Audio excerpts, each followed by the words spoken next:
Bonjour à tous et bienvenue dans cette nouvelle vidéo. J'espère que vous allez bien. Dans la vidéo précédente, on avait parlé notamment de pourquoi il fallait supprimer les notebooks lorsqu'il s'agissait de créer des produits data pour aller en production. En tout cas, lorsqu'il s'agit de développer des logiciels. Et comme généralement les modèles de machine learning sont considérés comme des modèles, mais des modèles un peu particuliers, on va voir aujourd'hui une autre notion avant de voir concrètement comment installer VS Code sur votre système en local.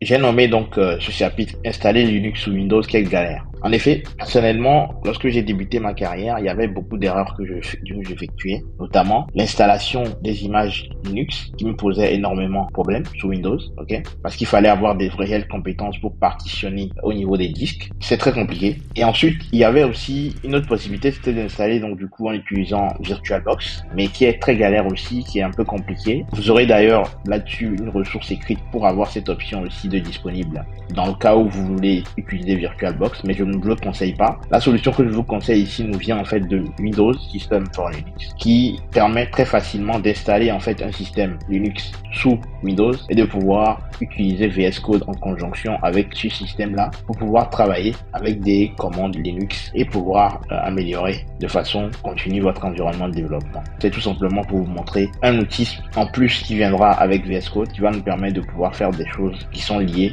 à la mise en production, qui sont liées au fait de déployer vos projets en production. On va essentiellement se concentrer sur l'installation de Windows System for Linux. Windows System for Linux, c'est quoi?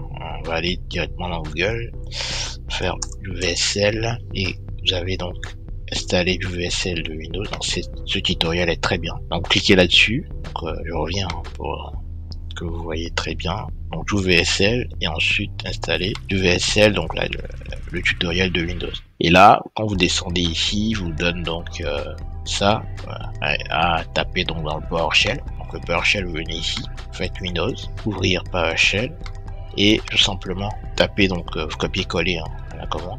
Et quand vous avez donc tous ces éléments là qui sont plutôt les éléments qui sont liés en fait à la documentation, ça veut dire que vous avez déjà du VSL qui est installé. Et donc on va revenir ici donc ce que moi j'avais déjà fait. Et donc là il vous dit que la première fois que vous lancez cette distribution Linux nouvellement installée, donc une fenêtre va s'ouvrir.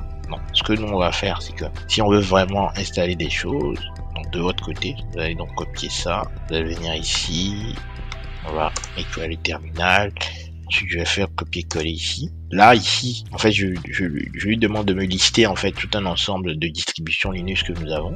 Donc, il me donne ces ensembles de distributions. On a Ubuntu, on a Debian, on a Ubuntu 18.4, 20.04, etc. Donc, la documentation, je trouve qu'elle est très bien faite. Donc, si vous voulez finalement installer une distribution, c'est juste cette commande-là. Moi, je l'ai déjà, donc je vais pas le faire, mais l'idée c'est ça, c'est que vous allez copier-coller cette commande. Et comme c'est écrit ici finalement dans la documentation, vous donnez en fait le nom de la distribution que nous avons listée auparavant. Tout simplement VSL --- install -d et ensuite vous allez mettre tout simplement la distribution qui vous convient bien. La distribution la plus récente c'est 22.04. Vous pouvez prendre on va dire l'intermédiaire entre les deux, donc le 20.04 qui est un peu plus stable aussi. Donc voilà, entre le 22 et le 20.04 vous pouvez choisir, voilà, vous mettez juste Ubuntu ici, Ubuntu, et ensuite une fois que c'est fait, si vous voulez vérifier que tout est ok, vous allez bien ici, vous tapez donc Ubuntu et là vous voyez, moi j'ai installé le 22.04, donc on a directement les éléments ici. Donc voilà, une fois que je l'ouvre, on a accès directement à mon terminal qui est ici avec Ubuntu d'installer dans cette partie-là. En tout cas, merci de m'avoir suivi. Je vous donne donc rendez-vous dans le prochain épisode. Prenez soin de vous. Salut.